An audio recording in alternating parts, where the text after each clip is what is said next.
Assalamualaikum warahmatullahi wabarakatuh. Teman-teman semua, kali ini saya akan membahas satu topik yang sering saya singgung di video-video sebelumnya, tapi mungkin masih banyak yang bingung, yaitu tentang agama digital. Ketika mendengar istilah ini, mungkin kalian bertanya, mengapa agama bisa digital? Atau apakah agama digital itu agama yang baru? Jangan-jangan ada agama digital, ada Islam digital, Kristen digital, atau Hindu digital. Nah, tenang saja, di video ini saya akan menjelaskan dengan cara yang paling sederhana, dengan cara yang paling gamblang, sehingga teman-teman bisa mengerti bahwa agama digital itu bukanlah agama baru. Maka tonton terus video ini sampai selesai.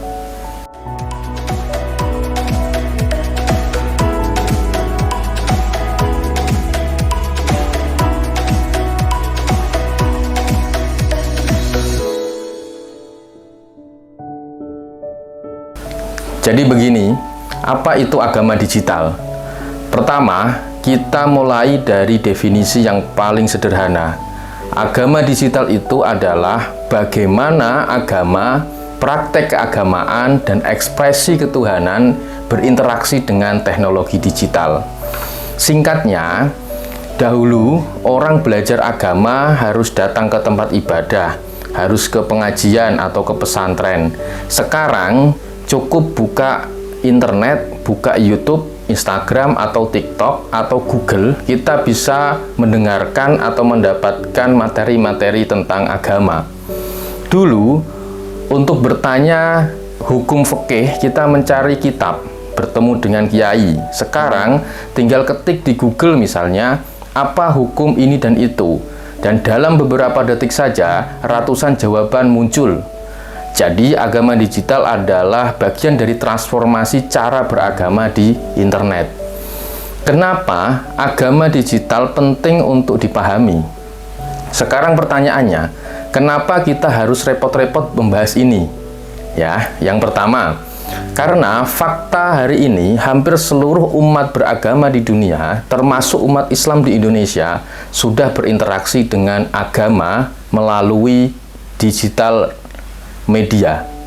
Yang kedua, agama digital itu bukan sekedar ceramah di online, ia menyangkut banyak hal, dari dakwah digital, kemudian fatwa online, komunitas virtual, sampai perang narasi di dunia maya.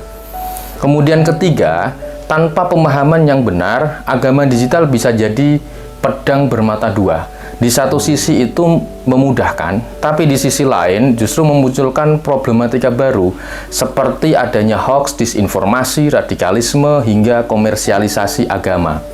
Dalam studi akademis, ada banyak tokoh yang mengkaji fenomena ini.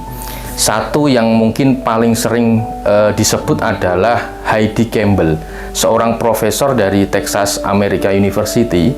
Ia menulis beberapa buku tentang digital religion dan menjelaskan bahwa agama digital itu bukan agama baru, melainkan praktek agama yang bergeser dari dunia offline ke dunia online.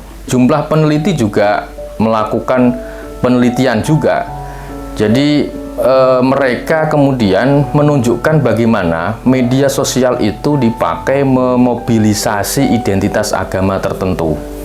Kemudian ada peneliti juga dari UIN Jakarta yang banyak mengkaji tentang dakwah digital, literasi agama, dan hubungannya dengan radikalisme online. Bisa dikatakan agama digital itu sudah jadi bahasan akademik yang serius, bukan sekedar hanya tren media sosial seperti ini saja. Agama digital dalam praktek sehari-hari sekarang kita ambil contohnya ya. Misalnya, kalau teman-teman pakai aplikasi jadwal sholat di handphone, ini juga bentuk agama digital. Kemudian kalau teman-teman baca Al-Quran lewat aplikasi, itu juga bentuk daripada agama digital. Kemudian kalau teman-teman belajar hadis atau ayat-ayat suci yang lain, kemudian melalui podcast, melalui YouTube, itu juga bagian dari agama digital.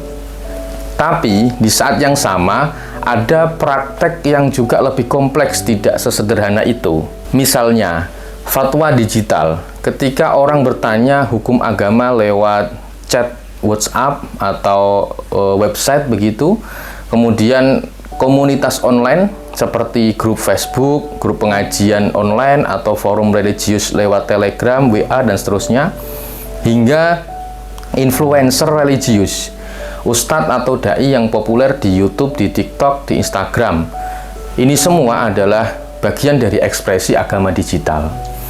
Dari fenomena-fenomena tersebut, kita tentu saja tidak menutup mata ada tantangan besar tentang agama digital ini.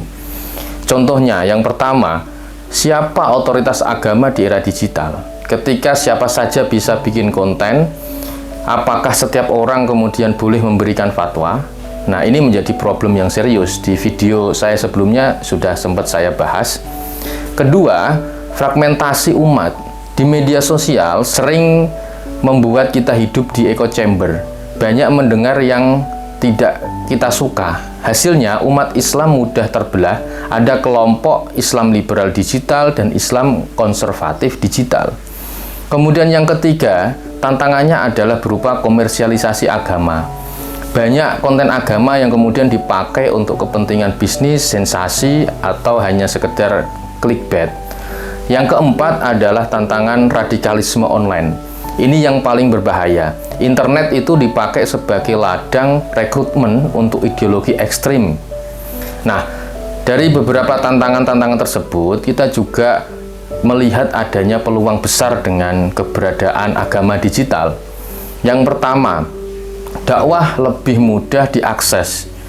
Sekarang tidak ada alasan lagi untuk tidak bisa belajar agama, karena mudah itu tadi ya. Yang kedua, literasi agama itu bisa disebarluaskan dengan cepat. Seorang ustadz, seorang kiai, bahkan santri itu bisa menjangkau banyak orang lewat satu video di YouTube atau di TikTok. Kemudian yang ketiga, agama digital bisa menjadi ruang dialog lintas agama. Banyak konten kolaborasi antar umat beragama yang muncul di platform digital. Jadi kesimpulannya, agama digital itu adalah cara baru orang beragama di dunia digital atau di internet. Bukan agama baru, tapi perubahan atau transformasi praktek keagamaan ke dalam ruang-ruang digital. Tantangannya ada otoritas, ada hoax, ada radikalisme, ada komersialisasi. Sementara peluangnya adalah dakwah yang lebih mudah, cepat, literasi digital, kemudian dialog antar umat beragama. Sebagai umat beragama, kita harus cerdas menghadapi era ini. Jangan sampai kita itu tersesat informasi, tapi juga jangan takut menggunakan teknologi untuk kebaikan. Sebagai penutup, izinkan saya mengatakan bahwa Islam itu pada hakikatnya selalu relevan dengan zaman. Jadi ketika zaman berubah menjadi digital semacam ini, maka Islam pun punya ruang untuk hadir di ruang-ruang digital.